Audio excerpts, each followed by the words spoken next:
Hi guys, welcome back to our channel Srilasya. మన ఛానల్ని ఎవరైనా ఫస్ట్ టైం చూస్తున్నట్లయితే, కంటెంట్ నచ్చినట్లయితే సబ్స్క్రైబ్ చేసుకోండి.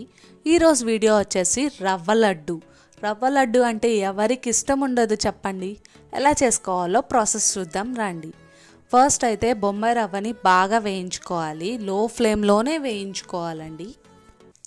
అమ్మ రవ్వని ఫ్రై చేసే లోపల మనం ఈ లోపల జీడిపప్పుని ఎండు ద్రాక్షని ఫ్రై చేసుకుందాం. ఇవి ఫ్రై చేసుకొని పక్కన పెట్టుకున్న తర్వాత ఎండు కొబ్బరి అలాగే ఇలాచి యాలకుల పొడిని తయారు చేసి పెట్టుకోవాలి. రవ్వ వేయించేసిన తర్వాత టీ గ్లాస్తో 10 గ్లాసెస్ రవ్వ తీసుకునింది. దాంట్లో హాఫ్ పోర్షన్ షుగర్ వేసిందనమాట. మీరు ఒకవేళ స్వీట్నెస్ ఎక్కువ కావాలంటే మీ స్వీట్నెస్ తగ్గట్టు యాడ్ చేసుకోవచ్చు. రవ్వ లడ్డులో రవ్వ వేయించే ప్రాసెస్లోనే ఉంటుందండి టేస్ట్ మొత్తము. ఎందుకంటే పచ్చిగా ఉంటే ఎక్కువ రోజు నిల్వ ఉండదు, ప్లస్ పాడైపోతాయి కూడా తొందరగా. వేయించుకున్న రవ్వలోకి చక్కెర యాడ్ చేసిన తర్వాత బాగా మిక్స్ చేసుకోవాలి. ఒక 5 to 6 days అయితే నిల్వ ఉంటాయి. ఒక్కొక్కరు ఒక్కొక్క విధంగా చేస్తుంటారు గాయస్ రవ్వ లడ్డుని. మా ఇంట్లో అయితే ఎప్పుడు మా అమ్మ ఇదే ప్రాసెస్లో చేస్తుంది. ఇప్పుడైతే మనం ఇలాచి కొబ్బరి పొడిని చేసి పెట్టుకున్నాం, అది వేసేసుకోవాలి గాయస్. ఈ పొడిని కూడా వేసుకున్న తర్వాత ఒకసారి మళ్ళీ మొత్తం బాగా మిక్స్ చేసుకోవాలి. నెక్స్ట్ పాలుని కాచుకోవాలి గాయస్. కాచే ప్రాసెస్ అంతా ఏముందని చూపించలేదు నేను. పాలు కాచి గోరెచ్చగా చేసి పెట్టుకోవాలి. మరీ వేడిగా ఉండకూడదు, అలా అని చెప్పి చల్లగా కూడా ఉండకూడదు. మీగడిని వడకట్టి పాలనైతే గోరెచ్చగా చేసి పక్కన పెట్టుకున్నాం. ఇప్పుడు మనం ఆల్రెడీ వేయించి పెట్టుకున్న ద్రాక్ష జీడిపప్పు కూడా వేసి ఒకసారి మళ్ళీ బాగా కలిపెట్టుకోవాలి.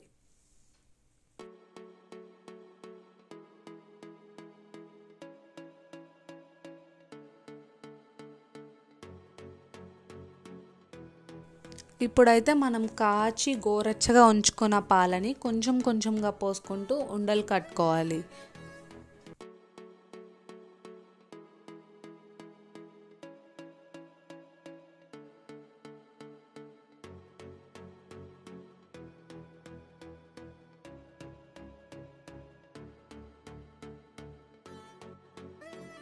అంతే గాయస్, ఎంతో సింపుల్గా ఈజీగా చేసుకునే రవ్వ లడ్డు రెడీ. మా అమ్మ చేస్తుండగానే అటువైపు మా అక్క, ఇటువైపు నేను కూర్చొని లాగిచ్చేసాము. ఇలా ఉండలు చేసుకున్న తర్వాత ఆరబెట్టుకోవాలి గాయస్, అప్పుడు గట్టిగా అయిపోతాయి కదా. అంతే, ఇంకా స్టోర్ చేసుకోవడమే. ఒక 1 week పాటు బాగుంటాయి. ఫ్రిడ్జ్లో పెడితే ఆ తర్వాత ఒక 2-3 days కూడా బాగానే ఉంటాయి. ఇంతే గాయస్ ఇవాల్టి వీడియో నచ్చినట్లయితే please do like, share and subscribe to our channel. చాలామంది వీడియోస్ చూస్తున్నారు కానీ సబ్స్క్రైబ్ చేసుకోవట్లేదు గాయస్. మీ చిన్న సబ్స్క్రిప్షన్ నాకు చాలా మోటివేషన్ ఇస్తుంది. So please do subscribe to our channel and wait for much more interesting content in our channel. మీరు ఎలాంటి కంటెంట్ ఎక్స్పెక్ట్ చేస్తున్నారో కమెంట్ సెక్షన్లో కమెంట్ చేయండి. అవి చేయడానికి ట్రై చేస్తాను. Okay guys, bye, see you next week.